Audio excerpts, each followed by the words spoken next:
Channel SK study में आप सभी का स्वागत करता हूं। आज हम 6.5 एक्सरसाइज को और आगे बढ़ाते हैं और उनसे संबंधित और महत्वपूर्ण प्रश्नों को हल करते हैं। ठीक है, जैसे कि मैंने एक प्रश्न लिया हुआ है, ऐसी दो संख्याएं ज्ञात कीजिए जिनका योग 24 है और जिनका गुणनफल उच्चतम को ही दूसरे शब्दों में उच्चिष्ट कहा जाता है।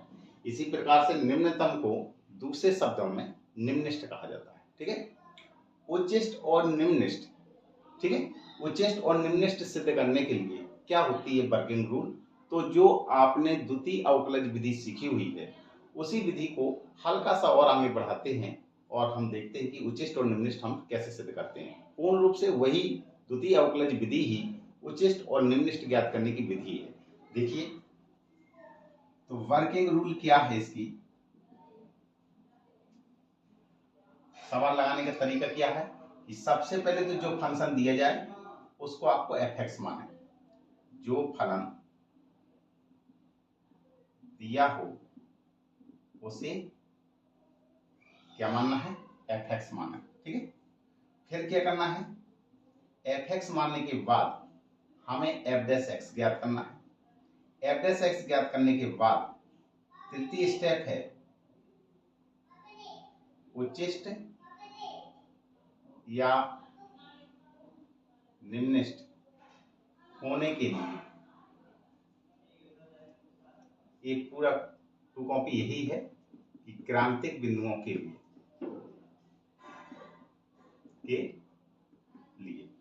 क्या करना है, f' जो x है उसके मान को 0 के बराबर रखना है।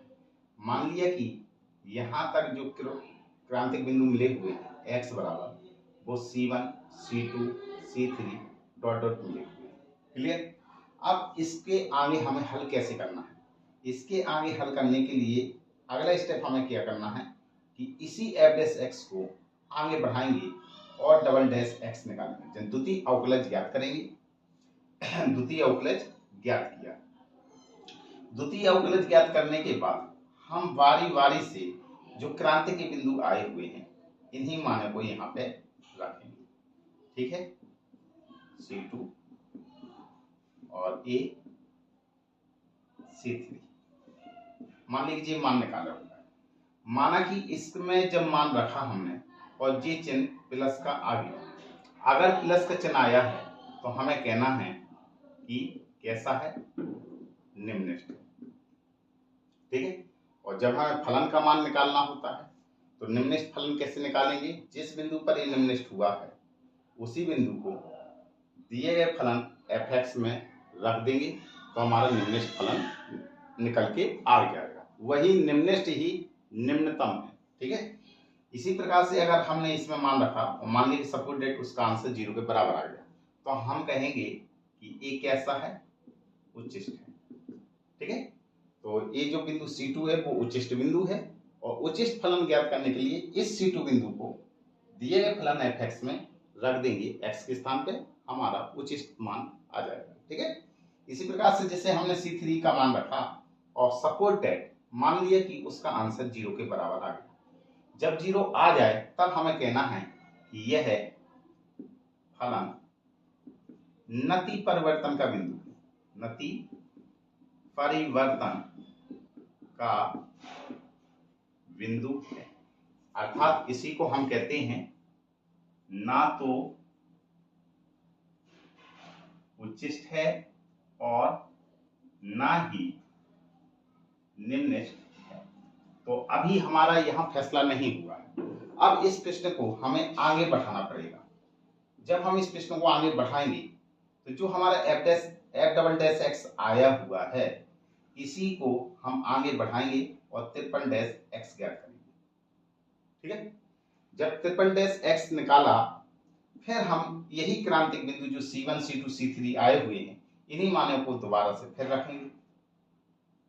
C1 मान लिया कि इसमें रखने पर A चिन्ह जब ये बिंदु हो गया फिर इस बिंदुओं को, ठीक है, C3 का मान 0 के बराबर आया तो हमें क्या करना है, इस C3 का मान f'(x) में ज्ञात करेंगे। यदि इसका चिन्ह मान लीजिए सपोज डेट माइनस आया तो हम कहेंगे कि उच्चिष्ट है क्या है, उच्छिष्ट है। उच्छिष्ट बिंदु प्राप्त हुआ। अगर उच्छिष्ट फलन ज्ञात करना है तो इस C3 का मान दिए गए फलन में x के स्थान पर रख देंगे। यदि हमने यही मान -x में C3 का मान रखा और इसका उत्तर प्लस में आया तो हम कहेंगे ये कैसा है, निम्नलिखित है। फिर निम्नलिखित बिंदु प्राप्त हो गया और निम्नलिखित फलन निकालना है तो यही C3 का मान फलन f(x) में रख देंगे। अगर भाई अभी इसका मान भी 0 के बराबर आता है तब हमें फिर f इसके आगे का डैश निकालना होगा, x f फोर्थ x निकालना पड़ेगा। ठीक है, तो यही प्रक्रिया आगे बढ़ती जाती है। तो इस प्रकार से आपने देखा कि किसी भी फलन का हमें उच्चिष्ट या निम्नलिखित मान ज्ञात करना है तो उसकी वर्किंग रूल ए। ठीक है, ये पूरी वर्किंग रूल द्वितीय अवकलज विधि के अनुसार ही है। द्वितीय अवकलज विधि में क्या होता था कि सिर्फ हम दूसरे अवकलन तक ही निकालते थे और उसका मान निकाल लेते थे, यही आपका आंसर आ जाता था। लेकिन उच्चिष्ट और निम्नलिखित में हमें क्या करना है, इस फलन को और थोड़ा आगे बढ़ाना होता है। कब, तभी बढ़ाना है जब मान उसका मान 0 के बराबर है।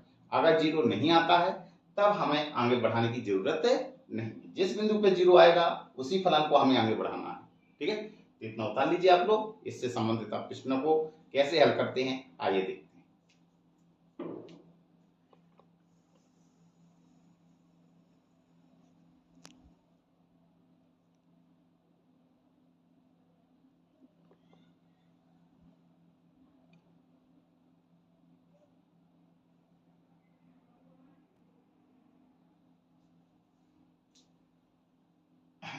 एक काम की बात और मैं आपको बता दूं सूचना के रूप में कि अब एनसीईआरटी ने ये जो उच्चिष्ट और निम्नलिखित शब्द है ये खत्म कर दिया है। लेकिन भाई अभी अगर आपको उच्चिष्ट या निम्नलिखित कभी भी शब्द आ जाए तब आपने देखा कि लगाने का कैसे तरीका है। ठीक है, लेकिन अब तो सिर्फ एनसीईआरटी की किताबों के अनुसार आपको उच्चिष्ट शब्द लिख के बिल्कुल भी नहीं आएगा, वहां पे आपको उच्चतम नाम लिख के आएगा और निम्नलिखित के स्थान पर निम्नतम शब्द आएगा। लेकिन जो पुरानी किताबें हुआ करती थी, ठीक है, उनमें एनसीईआरटी के अनुसार पहले उच्चतम के स्थान पर उच्चिष्ट शब्द ही हुआ करता था और निम्नतम के स्थान पर निम्नलिखित हुआ था। ठीक है, तो जो भी शब्द हो अगर आपको उच्चतम और निम्नतम दिया है तो उच्चतम और निम्नतम के अनुसार आपको द्वितीय अवकलज विधि या प्रथम अवकलज विधि ही लगानी है। लेकिन उच्चिष्ट या निम्नलिखित शब्द दिया गया है तो उसको लगाने का तरीका यही है जो मैंने अभी हाल आपको बताया हुआ है। ठीक है, तो आइए इस प्रश्न को देखते हैं कि कैसे प्रश्नों को हल किया जाता है। लिखा हुआ है कि ऐसी दो संख्याएं ज्ञात कीजिए जिनका योग 24 है और जिनका गुणनफल उच्चतम या इसी को उच्चिष्ट हो। ऐसा शब्द लिखा हुआ है तो हम इस फलन को कैसे हल करेंगे। देखिए, मैं आपको एक और काम की बात बता दूं कि जहां पर भी उच्चतम या उच्चिष्ट, निम्नतम या निम्नलिखित शब्द लिखा होगा उसी को आपको फलन मानना है। ठीक है, उसी को आपको क्या मानना है, फलन, क्योंकि गुणनफल में क्या लिखा हुआ है, उच्चतम। इसीलिए हमें ये बात मन में ध्यान जरूर रखनी है कि जो भी आपको उच्चतम या निम्नतम जिस शब्द में लिखा होगा उसी को आपको फलन मानना है। ठीक है, तो आइए इस सवाल को हल करने का तरीका देखते हैं। सबसे पहले क्या है, ऐसी दो संख्याएं, तो मान लीजिए, माना कि दो संख्याएं, एक x एवं y। ठीक है, प्रथम शर्त के अनुसार, प्रथम शर्त के अनुसार तो पहली शर्त क्या है कि ऐसी दो संख्याएं ज्ञात कीजिए जिनका योग, योग का मतलब दोनों को जोड़ दीजिए, बराबर में 24 हो जाता है। इसको समीकरण नंबर फर्स्ट मान लीजिए। अब आपके यहाँ पे क्या लिखा है, गुणनफल। अब लिखिए द्वितीय शर्त के अनुसार, शर्त के अनुसार क्या लिखा है, गुणनफल। गुणनफल क्या है, x इंटू वाई। यही गुणनफल ही फंक्शन है जिसको हम f(x) कहेंगे। तो यहां से समीकरण नंबर 1 से आपको यहां से y का मान निकालना है। तो x को इस पर पक्षांतर करेंगे, 24 माइनस x आ जाएगा। ठीक है, तो यहाँ पे आप लिख देंगे समीकरण 1 से x का नहीं, y का मान रखने पर। तो समीकरण 1 से y का मान रख देंगे यहाँ पे, क्योंकि आपको फलन यही है और इसी को ही आपको आगे बढ़ाना है। तो x लिखेंगे, y का मान कितना लिखा हुआ है 24 माइनस x। अब हल करने का, क्योंकि आपको फलन मिल गया है, अब हल करने का तरीका वही है। क्या करते हैं, fx लिया, x का 24 में गुणा करेंगे तो 24x हो जाएगा, माइनस में x स्क्वायर। ये आपको फलन प्राप्त हुआ है, इसको समीकरण नंबर ए मान लेंगे। ठीक है, अब आप चाहे प्रथम अवकलज विधि से हल करो, आप चाहे द्वितीय अवकलज विधि से हल करो, या उच्चिष्ट या निम्निष्ट विधि से हल करो, तीनों से आंसर सेम ही आएगा। ठीक है, तो हम द्वितीय अवकलज विधि ही अप्लाई करेंगे, क्योंकि वही सबसे अच्छी विधि है। तो चलते देखते हैं। तो क्या करना है, सबसे पहले एक बार अवकलन करेंगे, एफ डैश एक्स निकालेंगे। एक्स के सापेक्ष अवकलन करने पर तो 24x का कितना होगा 24, और एक्स स्क्वायर का कितना हो गया 2x। अब यहाँ पे हम लिखेंगे क्रांतिक बिंदुओं के लिए, ठीक है। तो क्रांतिक बिंदु के लिए क्या होता है, एफ डैश एक्स जो है वो उसका मान 0 के बराबर रख देंगे। ठीक है जी, हम कौन सी विधि यूज कर रहे हैं, द्वितीय अवकलज विधि से। ये लिखने की कोई जरूरत नहीं है, लेकिन आपको सिर्फ समझने के लिए कि हम कौन विधि से यूज कर रहे हैं। पेपर में तो आप चाहे जिस विधि से लगाएंगे, आपको लिखने की जरूरत नहीं है। ठीक है, तो क्रांतिक बिंदुओं के लिए लिखना हो तो आप लिख दीजिए कि हम कौन विधि से हल कर रहे हैं। तो एफ डैश एक्स का मान 0 के बराबर रख दिया। अब यहाँ जगह नहीं है तो यहाँ चलते हैं, एफ डैश एक्स का मान उतार लीजिए, 24 माइनस के 2x बराबर 0।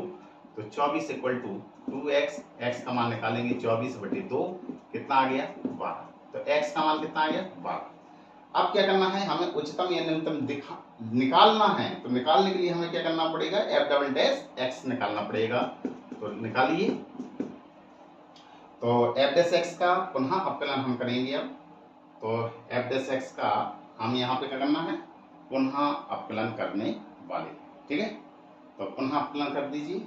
ठीक, तो एफ डैश एक्स का पुनः अवकलन करिए, तो इस विधि से भी आ जाएगा, और अगर इससे नहीं निकालना है आपको तो भी हम प्रश्न को हल कर सकते हैं। तो डबल डैश एक्स निकाल लीजिए, 24 का अवकलन करेंगे 0, माइनस में 2, x का अवकलन करेंगे 1 आ जाएगा। तो एफ डबल डैश एक्स बराबर कितना आया -2। अब जरा ये देखिए कि ये चिन्ह काय का है, प्लस का है कि माइनस का है। यदि माइनस, ये तो माइनस का दिख रहा है, तो हम लिखेंगे अतः, अतः, अतः, ठीक है, अतः x बराबर 12 पर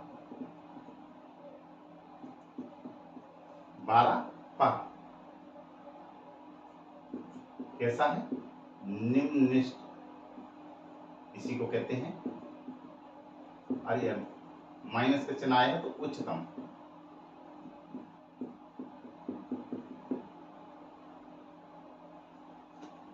टाइम ज्यादा हो गया,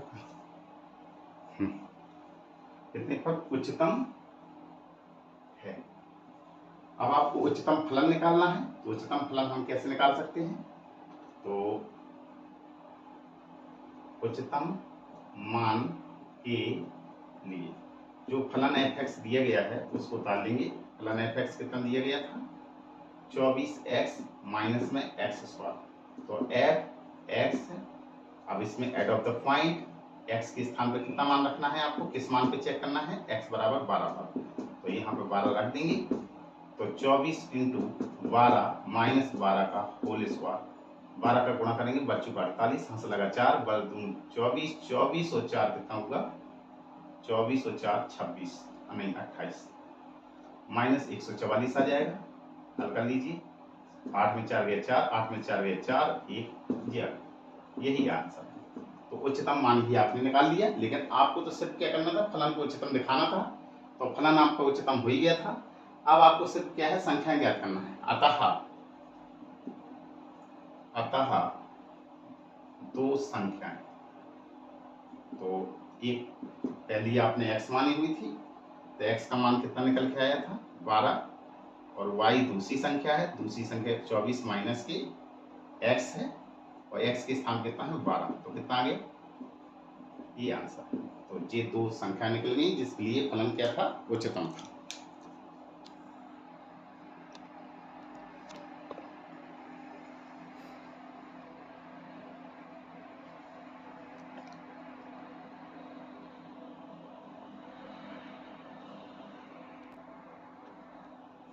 चाहो तो यहाँ पे हम x का मान भी जूम कर सकते थे, x के स्थान पे 12, लेकिन x सही नहीं होती है।